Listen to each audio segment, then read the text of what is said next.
All right, welcome in everyone. If you have a question, go ahead and raise your hand. Chris Miller, go ahead. Scotty, in the pregame, we really talked about New Orleans front court. How much was that really the difference in tonight's game? Yeah, it's those two guys, actually three with Steven Adams. Ingram, all-star. Zion's all-star player. They're tough to stop. They're aggressive. They're making shots.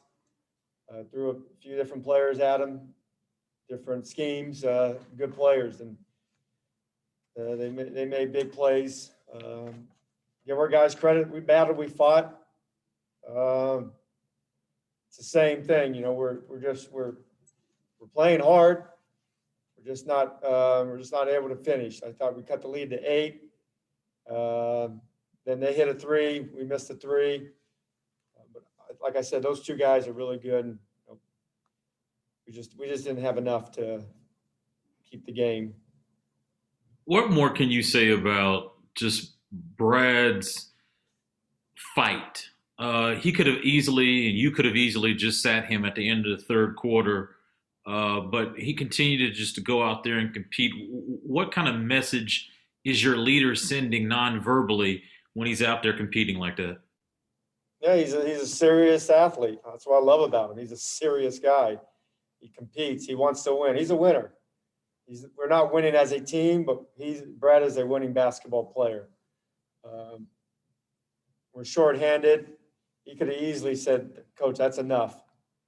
He actually wanted to keep playing. And he probably played about 3 or 4 minutes, maybe too many. But right now, that's all we had offensively to keep us in this game or get us back into this game. We're down mid-20s, and we cut it to 8. He made plays. They were trapping him. He was feeding the big for the row. We're kicking out for corner threes. Brad's a winning basketball player. I couldn't ask for a better player to coach. Our organization's lucky to have him. He leads our young guys, leads our team, leads on and off the floor. The guy's as good as a person as he is. Probably, obviously he's a better person as he is a player, and that's pretty hard to beat. Right. Scott, what are those decisions late in the game like for you when your roster's even shorter because Len's got the fouls and all that, and you're trying to put together just enough firepower to be able to sustain a comeback? It's mentally taxing. There's no question. I mean, we got 2 bigs against a team that's big. Picked up a bunch of fouls. But you gotta fight. You can survive in this league if you have that grit and that toughness and that competitive spirit and that will to win every possession. Doesn't matter how big you are. You can make it in the league. You can stay in the league if you do that. If you don't, you're going to make it on your skill set, and that's going to be a short-term career. But we got guys that fight and battle. And I thought, I'm proud of them. This road trip was rough. We didn't come away with any wins, but we knew that we were going to go out there and compete and battle, and we were hoping to close out one of these games, but it didn't happen. But we got guys coming back soon, and I still positive on what we can do. It's still early in the season. Whatever, 13 games in. 14 games in. Zach. Coach, did this road trip kind of remind you of the bubble in a way, just playing shorthanded and just trying to get some growth in these competitive games, but not any playoff situation, obviously? Yeah, I mean, there's some similarities, but like I said, there's no excuses. We still want to keep fighting, keep competing, keep improving as a basketball team. We knew we're going into this. I mean, nobody's done this before, ever. Never in the 70-something year history of the league. Nobody's had to do what we've had to go through. And, we're going to be healthy. We're going to be whole soon. Like I said in pregame, everybody worked out now.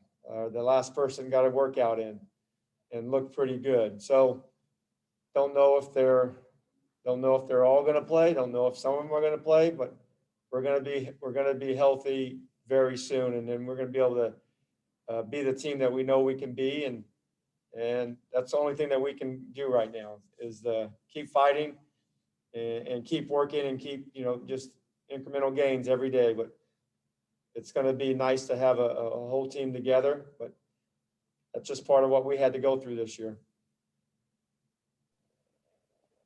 Ava? Scott, on that note, when I believe it was earlier this week, you said some guys might be able to join you on Friday. Will they be able to actually get minutes in a game and good to go? Or what do you mean by when they rejoin you? Yeah, no, they've been getting some great workouts. We have our performance team, medical team, sports scientists. They have a really good game plan, and we have coaches back really working them out and simulating games, game minutes, and a lot of the decelerations were it's accounted for. They were getting some of their workouts are being equivalent to almost 25 to 30 minutes of game minutes, and we're going to be able to do more. They did more today, and they're going to do some more tomorrow, and then let's see how they feel. There's a great chance. Don't know how many. There's a great chance that we're going to have quite a few players back soon. I'm hoping Friday. I can't guarantee it, but I know what they're doing. I know they were working, and every day they felt better. So they've started off on Sundays. Some of the guys started off on Monday, so they're going to have five or 6 days of good work going into Atlanta, and then tomorrow they're going to be able to do some 5-on-0. So they're going to be able to get some good work tomorrow as well. Looking forward to seeing them. Chase? Scott, after that first quarter, you guys started kind of running the offense through Robin Lopez in the post. Given how much you guys have struggled to score these past 3 games, is that just kind of an example of how creative you've had to get with missing so many scores? Yeah, you have to. I thought really we probably played them pretty even until I thought the game. I hate to say the game. As you finish the game, looking back, I was worried about the closing of the first quarter.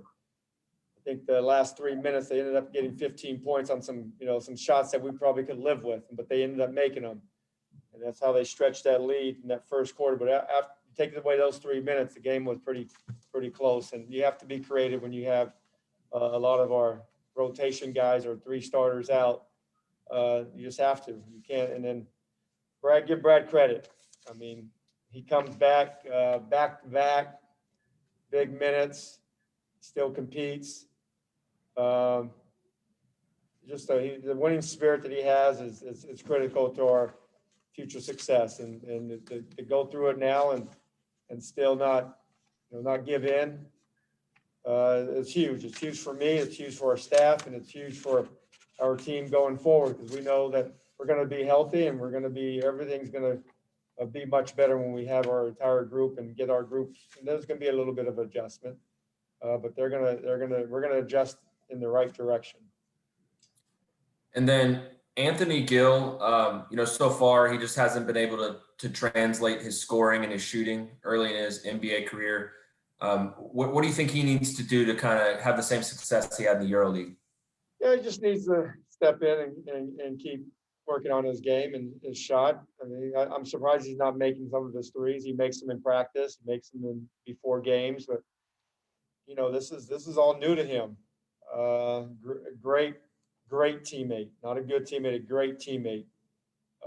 He's a guy that he can help your culture and help your team win. It maybe doesn't play at all probably when we have our complete roster, but he plays without playing, and those guys are important. I was the MVP of that type of role, and you need it.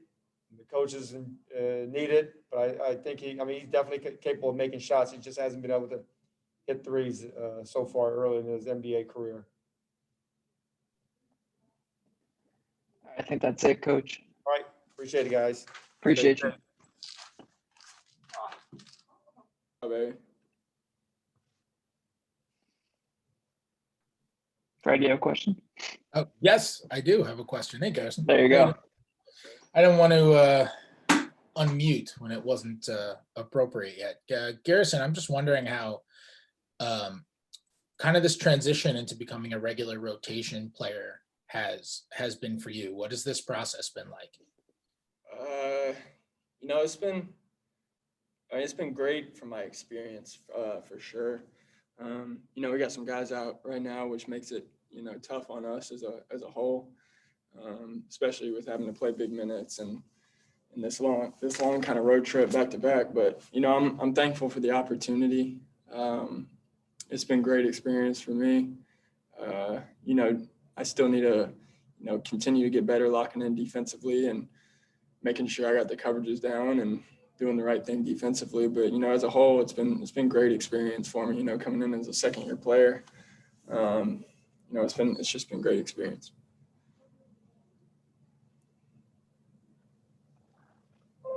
Chase, go ahead.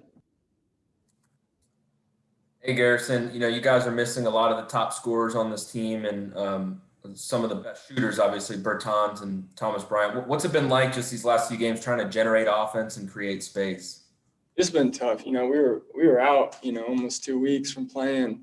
Even the guys that, didn't get COVID, but were in the protocol. But it's been 2 weeks since we played, and then, having a back-to-back and quick road trip, it's kind of tough, getting your game legs back, getting into the swing of things. I think offensively we our spacing wasn't quite correct, like in some of the games before we got hit with COVID. And then defensively, it just seems like we're kind of, even myself, like just a step slow, which, I think it's kind of normal. It's no excuses. We took 2 weeks off, but, I think it's normal when you haven't played an NBA game. I mean, everybody can score in the NBA, So when you take 2 weeks off and then come in without no game legs trying to guard these guys, it's tough. But no excuses. I mean, we need to, continue to do what we do and play harder and play smarter. We can't keep going over screens. I can't keep going over screens when I'm supposed to go under screens and all that kind of thing. So, but, there's no excuses. But those 2 weeks off were tough for us. To have the offense stall, I would imagine that's kind of an unusual feeling for you guys because you're one of the top scoring teams in the league. And, usually it's been defense that you guys have been trying to improve, right? Yeah. What was the question? My fault. I didn't hear the first part. Oh, I guess it was more of a statement. But what's it been like for you guys going through that when offense has generally been, your biggest strength, for several years running? I mean, it's hard when you got, some of our best scorers out, guys that, we don't normally get as much time, have to come in and pick up the weight of some top scorers, some top shooters. It's tough. I mean, when you got that many guys out, and especially being off 2 weeks, you can't be perfect, and we can't expect ourselves to be perfect. And, I hate to keep using that excuse, but, when you don't have your game legs, you don't have your top scorers, it makes it tough on Brad because Brad's doing everything he can. I mean, he put up 40 whatever tonight. I mean, he's doing everything he can, and we got to have guys step up to help him out because he's the best scorer in the league, and when you got that, it should make our job, the role guys, easier. But we need to step up for him because he's playing his heart out, and it's incredible to come in and watch what he does in night out, and I'm thankful I have a teammate like that I can learn from and watch every night because he's fun to watch and play with. Chris Miller. Hey, Garrison, I know you're a competitor, but when these losses are mounting like this, how do you process this mentally? And I hate losing more than I like winning. It's so tough for me. It's the worst feeling in the world. I sit and sulk on it probably more than I should. And we can't let this losing streak that we've had become our mentality. And it's tough to do when you're 3-11. It's tough to make that not your mentality, but we got to keep reminding ourselves that the beginning of the year ain't going to define. Nobody's going to remember this part of the year if we come back and make a run. Nobody's going to, be like, oh my gosh, they're so terrible because they're starting. It's how you finish. And so, you know, we need to keep that in our minds and not let this losing streak become our mentality and be okay with losing. Because I'll never be okay with losing. I don't care if we lose or if we don't win a game the rest of the season. I'll never be okay with that and just be complacent with that. So, you know, we need to keep fighting and realize that this part of the season ain't going to define the rest of the season. Thanks, man. Ava? Garrison, could you elaborate on that just a little bit more? How you guys kind of lift yourselves out of that mentality, obviously, other than getting a win, but what that process is like just for you guys, not necessarily just you individually, but in the locker room as a team as well. I mean, it's hard. It's super hard when you lose so many games like this. But we got great leaders. We got Brad and Russ who are constantly on us to, you know, be better and being positive. It's not like they're just blaming people and doing this and that. They're giving constructive criticism, which we all need. And we just, you know, we need to come together as a group and realize this is not acceptable, and we'll never be okay with losing. And, you know, just keeping that mindset that, you know, the beginning of the year ain't going to define us. And I feel like that's what we all need to keep in our heads, even though it's one of the hardest things to do when you're 3-11. It is super hard to, you know, keep that mentality of we're all right, we're going to pick ourselves up and we're going to bounce back and have a great year, especially when you're in a losing streak like this. It's super hard. And, but, you know, we got to keep being on each other. We can't just stop talking to each other, because that's when, you know, you get complacent. That's when you just allow things to just go terrible. So we need to continue to be able to take constructive criticism from each other and not sit here and blame each other, because, you know, we're a team. You know, it's not one of us that's just screwing us up. It's all of us that are having mistakes. So, you know, when we realize that we need to quit blaming each other and take constructive criticism the right way, I think we'll be headed in the right direction. And just wondering how you're feeling physically, obviously, after all of the time off, to come back and head straight into 3 games on the road and 4 nights. How you holding up? It's tough. You know, my body's hurting. I'm excited for this day off tomorrow. This back-to-back was tough, but, you know, it's all a mentality. You know, we're all hurting. You know, we're not the only team in the league that's playing back-to-backs. We're not the only team in the league that's hurting. I mean, I know not many teams have had 2 weeks off, but still, you know, we can't come in here and be like, oh, my body's hurting, so that's an excuse for me to not get back on defense. So my body's hurting, so that's an excuse for me to take this playoff. No, it don't matter if your body's hurting. You need to play through that. All right, we'll take a couple more. Kellen? Hey, Garrison.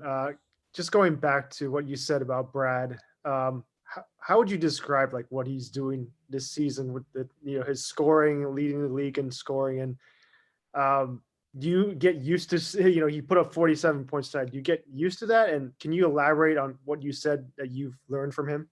Well, he's an incredible player. I mean, you see how he's being guarded by these guys. I mean, nobody lets him get an easy catch. And for me as a shooter, they kind of do the same thing to me. So I'm thankful I get to learn from a guy like that who's able to get open, especially being guarded like that. But I mean, what he's doing is just insane. I saw a stat the other day. He's most 25 points at the start of a season. He's like top 3 or whatever it is. I don't know, but it's pretty incredible what he's doing. And, you know, I'm thankful I get to play with a guy like that. And it's not like he's a selfish guy. He's one of the best players, one of the best teammates I've played with. And he's a great leader.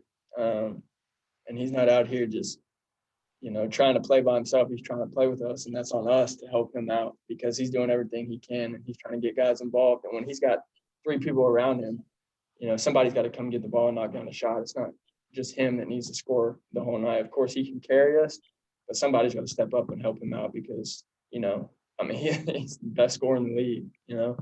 And you can't really say much negative about that guy. Thanks. All right, last question from Fred.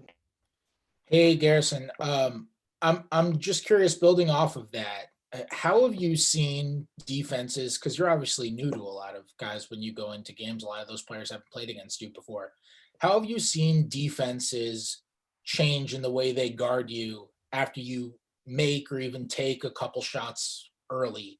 And what have you learned from watching Brad run around those off-ball screens and that kind of stuff? Like, what specifics?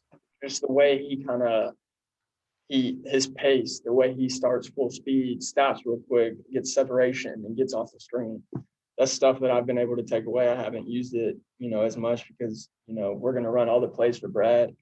And, guys are starting to hug me and not let me run around like I would like to. But it's natural when you're a shooter. So just being able to watch him and watch film on him and watch the way he gets open has helped my game a lot, because the way he starts and stops and goes, it's like, especially with his speed, it's super hard to guard. And I'm not near as fast as him, but I can take some of his techniques that he uses to get open on screens and kind of implement that into my game. And, I need to do a better job of moving around on the perimeter, setting rip screens, setting flares to help get other guys open. Because when guys are sticking to me, I can become a great screener for other guys. And that's something that I need to improve into my game to help other guys get open. So I'll be continue to work with my player development coach, try to improve on those things to try to help Brad as much as I can. I mean, he's one of the best players I've ever seen. So, whatever us role players can do to help him out, it's only going to help our team out more. All right. Thanks, Garrison. Appreciate you. I appreciate it. All right. Chris Miller, you want to start us off? Yeah, appreciate that.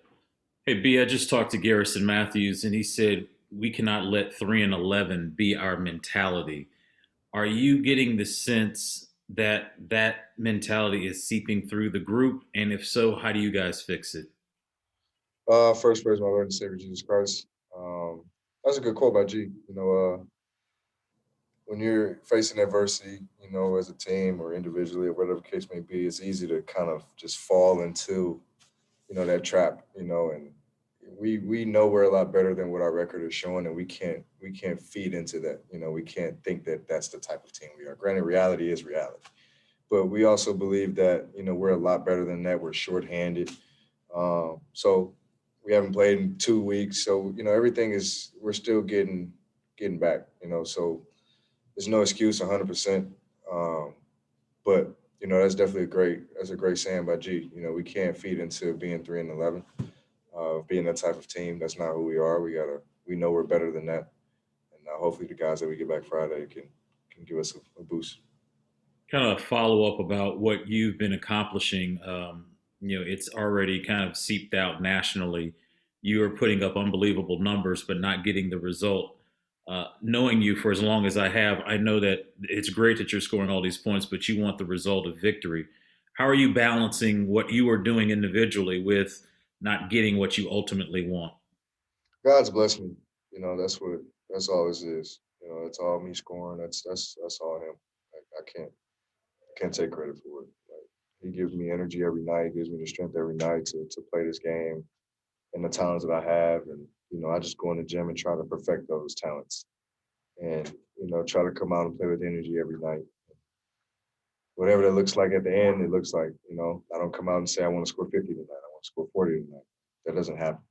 A lot of the shit I'm doing is I'm in awe half the time too. So, that's why I just credit him for everything, because he's giving me the energy. He's giving me everything I need, to continue to push hard, play hard each and every night. Chase. Brad, obviously you've been able to score points, but as a team, what's it been like trying to generate offense, missing a lot of the top scorers and some of your best shooters that I'm sure obviously add a lot of space? It's not easy, because we come in every night knowing that, their objective is to keep the ball out of my hand and take the ball away from me, and double team, triple team, whatever the case may be, and do it for 48 minutes. Teams are going to do that. So I won't say it gets draining, but it's tough. It's very tough because I have to work hard, to get the ball, to get engaged in the offense. But us as a unit, we're still working new faces in, new guys in. Guys are getting more playing time now. We got a lot of guys probably not playing in their true positions. So it's an adjustment. We're all adjusting on the fly. And, it's our offense, for one, is predicated on not turning the ball over. myself leading the charge, and I think I might even be leading the damn league in turnovers. So just taking care of the ball, getting a shot up every possession, and just really moving without the ball, cutting hard, setting screens, just doing everything with a purpose. That's what I was telling guys in the locker room. Like, I don't care who shoots it. I don't care if you open shoot it, because we're not going to get those throughout the game. We're not going to get those throughout the possession. We got to take what we get. So it's still a work in progress. It isn't easy, but keep chugging. And what do you think it'll be like Friday when you do get that wave of players back? Coach Brooks said you guys might get 4 or 5 guys. Well, it'll be another adjustment because I'm sure they'll probably be on minutes when they come back. Can't just throw them right into the fire. And they haven't played in 3 weeks now. So that's going to be tough on them and their bodies. So, we gotta play that kind of smart. But it'll be good just to want to get back home and just, be in our arena, and hopefully when the guys we get back, they're going to help us out a lot. But, no matter who comes back, who we have available, we got to work with what we got. We got to go out and compete, for 48. Ava? Brad, what is it like knowing that whatever your body language is, whatever face you make at the end of the game when you're just sitting on the bench is going to be then memed and go viral on the internet and like unleash a wave of opinions? Yeah, and I gotta be better with that. You guys, media is gonna blow it up, and rightfully so. I'm mad about losing. Like, I don't. If I'm sitting over there laughing and smiling, what is the media gonna say then? You're like, oh, he doesn't take it serious, So I just hate losing. I hate losing, and I'm going to continue to show pissed off faces. I try to control them as much as I can, but I don't like losing. So. Fred? Brad, just kind of following up on that. I mean, you talked earlier about the team mentality of being 3-11 and not wanting that to affect you on an individual level. I mean, you guys have had losing records 2 years in a row. What is it like individually being a top guy on a team that has struggled to this degree over the last 2 and a fraction years? It's tough. I'm not gonna sit here and be naive, right? It's tough, because we want to win, and I want to win. This is why I stayed. I want to win. I figured this is the place I can get it done. So it's tough. Last year was what it was. We had a lot of guys out. John was out last year. It's a rocky year. COVID hit. So last year was just crazy. This year it's the same thing, like in a mini bubble outside the bubble. And no fans, no nothing, no practice time. It's been tough, but for me, like I said earlier, man, I give it to God for just giving me the strength to just do it every night, to just show up every night, regardless of what's going on, regardless of how we're playing. It's my job to lead and come out and compete every night, and hopefully guys will follow behind that. So that's just been my mindset.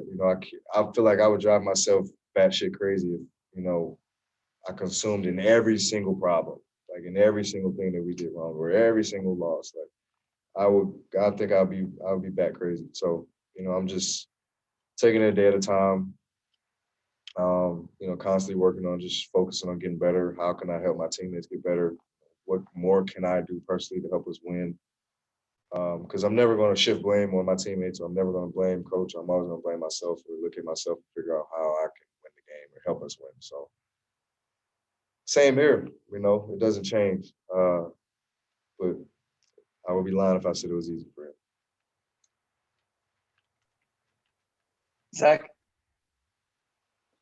The All-Star voting starts tomorrow. Do you think finally being at the top of the scoring list will get some people on notice to show some respect? I don't know. I was leading scorer for a point last year, too. I think up to All-Star break, and we see what happened then. So I'm definitely not getting my hopes up this year. Neil? Brad, Tommy's a guy that, likes to have a close relationship with his players. Even, before he got the job, he was in the locker room, chatting with you guys after games sometimes. What has been, those conversations as you guys have dealt with this adversity the past few weeks? I mean, he's encouraging. He's telling us to keep our heads up and just keep chugging. We know we're shorthanded, and there's a lot of stuff going on, COVID and within the team, and we just gotta work what we got and keep chipping. He's positive, he's working. And I don't know what he's doing behind the scenes or whatever, but he's encouraging. He doesn't quit on the team or on us. He's around us all the time. He's at every game. He's bought in, so can't question that. All right, I'll finish up with Leonardo. Brad, you played at a great level again tonight, but you lost. It bothers you to be the best player of a losing team? How to find a solution? Leonardo, I swear, if I had that answer, I think I would be a genius. Probably. I think if we all had that answer, I think we all would be blurting it out right now. But I don't have that answer. I don't know how. I don't know. We just got to keep. It's not just one thing that's bothering us. One thing that's affecting us. That we could just pinpoint. Say, okay, we can click it. And, we're good next game. Everything's solved. Like it's not that easy. We have to be better defensively. Accepting those challenges, stop turning the ball over, getting our guys back healthy. So it's a lot. It's a lot for us to do in order for us to really turn this thing around. But our confidence is still high, like G said. We can't have the mindset of being 3-11. So come Friday, we got another tough. In a quick second, are you frustrated? Is the sky blue? My man. All right, thanks, Brad. Thank you. Appreciate you. All right, that's it for tonight, guys. We'll see you back post game on Friday.